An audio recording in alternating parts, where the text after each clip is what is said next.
Alors moi c'est Louis Pichon, j'ai 18 ans et puis je rentre en première année de STAPS. Moi, c'est Thierry Régnier, j'ai 18 ans, j'habite à Ande et je rentre en première année de formation en soins infirmiers.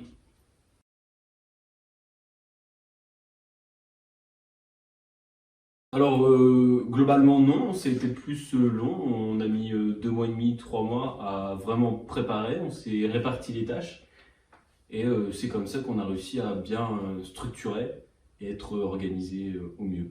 Ouais. Après, on a été bien accompagnés par la Fondation Hôpitaux de France, Hôpitaux de Paris. Je les ai sollicités, de là ils nous ont accompagnés vraiment de A à Z et encore là aujourd'hui où les dons ils ont été envoyés par chèque et par virement.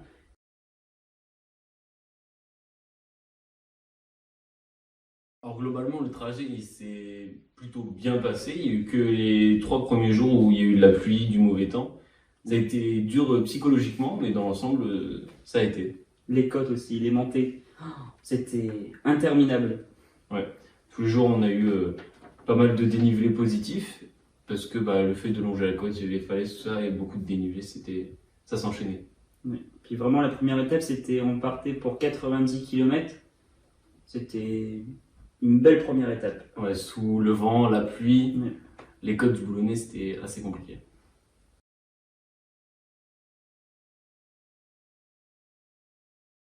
Alors je trouve qu'il y a eu une difficulté surtout mentale aussi, c'est que le soir, quand on avait fait toute notre étape de la journée, c'était assez frustrant de dire on doit monter la tente, mais c'est temporaire. Le lendemain matin, elle doit être déjà démontée et on doit repartir le lendemain matin. Donc ça, je trouvais ça assez frustrant au niveau psychologique. Donc après, au niveau physique... Juste les côtes du Boulonnais au début. Surtout vers la fin aussi, quand on se rapprochait du Mont-Saint-Michel. Le poids de la charrette aussi. On avait derrière nous 25 kilos, Ouais, on va dire 20-25 kilos derrière nous. Donc vraiment c'était lourd. Mais une fois qu'on était parti, on était parti.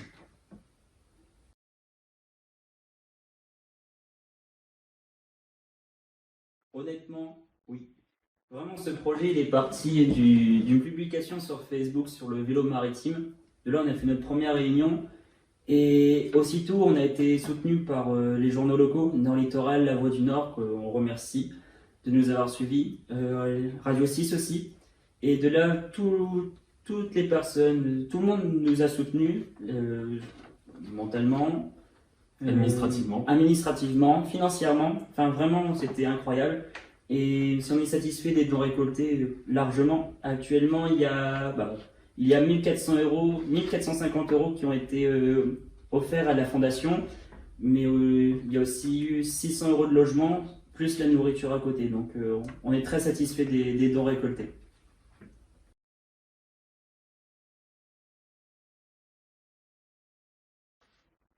Mitigé. Oui et non. Oui, mais de manière différente. Oui, avec une voiture roulée et non plus avec tout seul à l'aventure avec une charrette. Avec une voiture relais, ça sera mieux. Ça nous permettra de faire plus de kilomètres et puis aussi d'avoir par exemple un vélo de course au lieu d'un VTT. Et non, parce que je l'ai fait à vélo, peut-être pas. Pourquoi pas le faire à pied une prochaine fois? Ouais, voilà, exactement. Je suis du même avis que toi. C'est recommencer, mais peut-être sans le poids de la charrette avec une voiture relais au final. Et ça me permettrait déjà de se sentir plus avancé parce qu'il y avait des journées où on faisait 50 km et on se sentait plus avancé. Donc le fait qu'on pourrait faire plus de kilomètres, ça nous permettrait déjà d'atteindre une destination beaucoup plus loin, donc être encore plus dépaysagé. Ouais, pourquoi pas faire quelque chose à pied, quoi.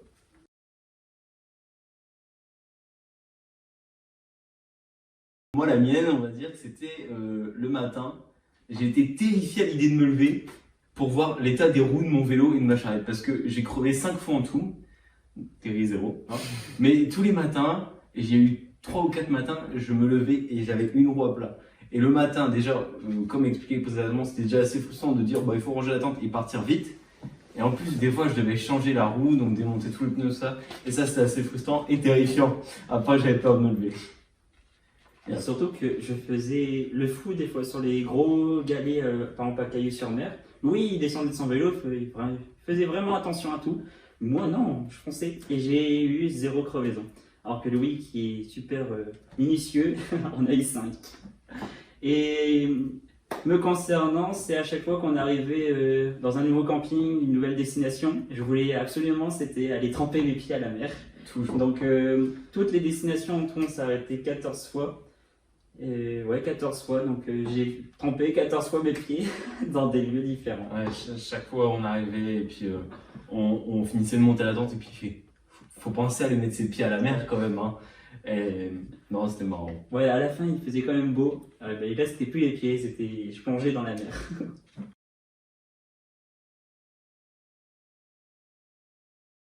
Alors, oui, on a chacun nos projets.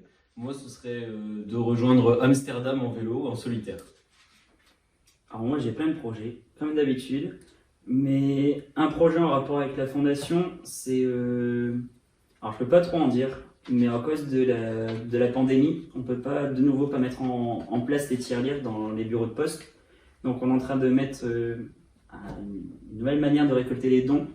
On est en train de mettre ça en place. Et ensuite, un projet humanitaire, c'est réaliser quelque chose pour les SDF. Alors, soit les SDF des Hauts-de-France, ou alors les SDF de la France entière à l'échelle nationale. Mais pour l'instant, je ne sais pas encore.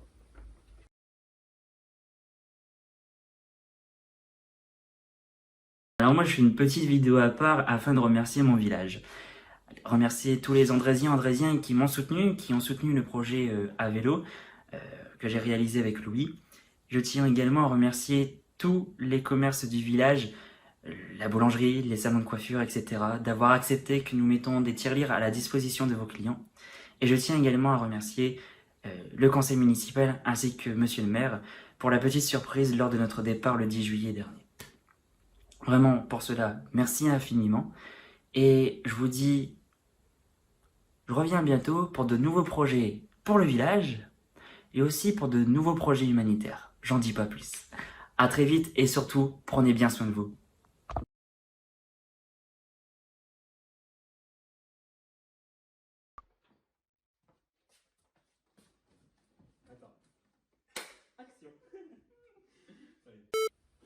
Bien. Oh, on a été bon là.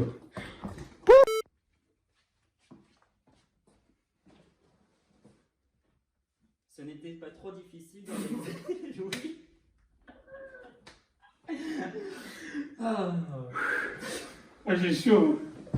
Bon, on va pas couper à chaque fois. Non, mais c'est bon, t'inquiète. Monsieur Valentin, vous allez devoir couper plein de trucs. Hein. Ouais, mais je pense que vous allez bien vous marrer quand même. Hein. Allez, c'est bon.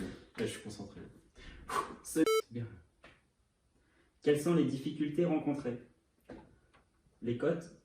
Eh, mais t'as enchaîné 2 questions, j'étais pas prêt.